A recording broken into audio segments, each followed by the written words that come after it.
One of the most unsettling and carefully constructed relationships in Grand Theft Auto 4 is the one between Niko Bellic and Dimitri Rascalov, because it's built almost entirely on deception, false trust, and quiet manipulation rather than open hostility.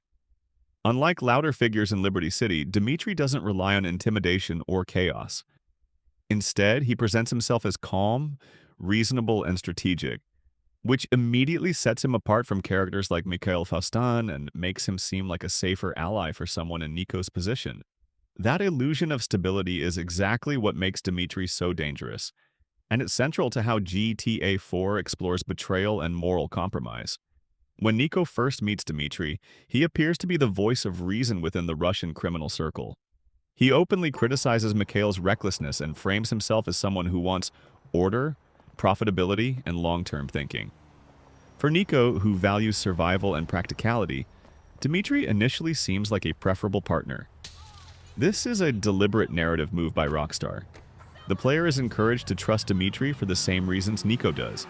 He speaks calmly, avoids unnecessary violence in conversation, and positions himself as someone who understands how power really works.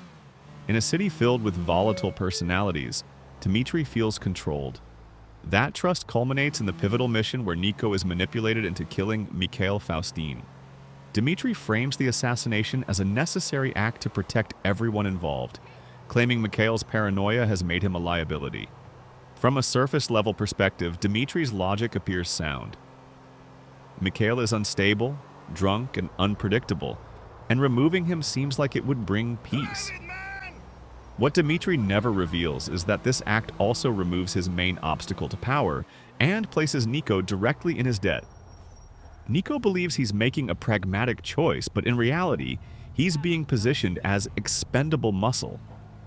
The betrayal becomes explicit during the deal with Ray Bulgarin. Dimitri lures Niko into what is supposed to be a profitable exchange, only to sell him out completely. This moment is one of the most defining in GTA 4 because it strips away any illusion that Dimitri ever intended to work with Niko as an equal. The ambush isn't just a plot twist, it's a statement. Dimitri never valued loyalty, stability, or even profit over control. His earlier calmness wasn't integrity, it was calculation. Niko survives, but the emotional damage is done. From that point forward, Dimitri isn't just an antagonist. He's a symbol of betrayal disguised as reason. What makes Dimitri particularly effective as a villain is that his cruelty escalates in indirect ways. He doesn't confront Niko head-on immediately. Instead, he attacks what matters to him, ordering hits on Roman and burning down Roman's cab depot.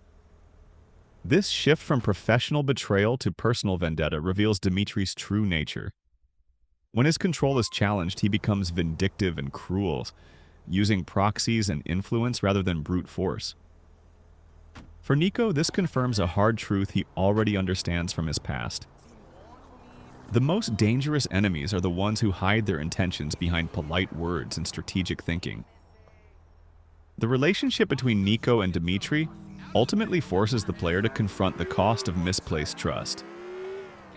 Niko isn't betrayed because he's naive. He's betrayed because Dimitri understands exactly what Niko wants: stability, safety for his family, and a way forward, and uses those desires against him. This makes their conflict deeply personal and thematically rich.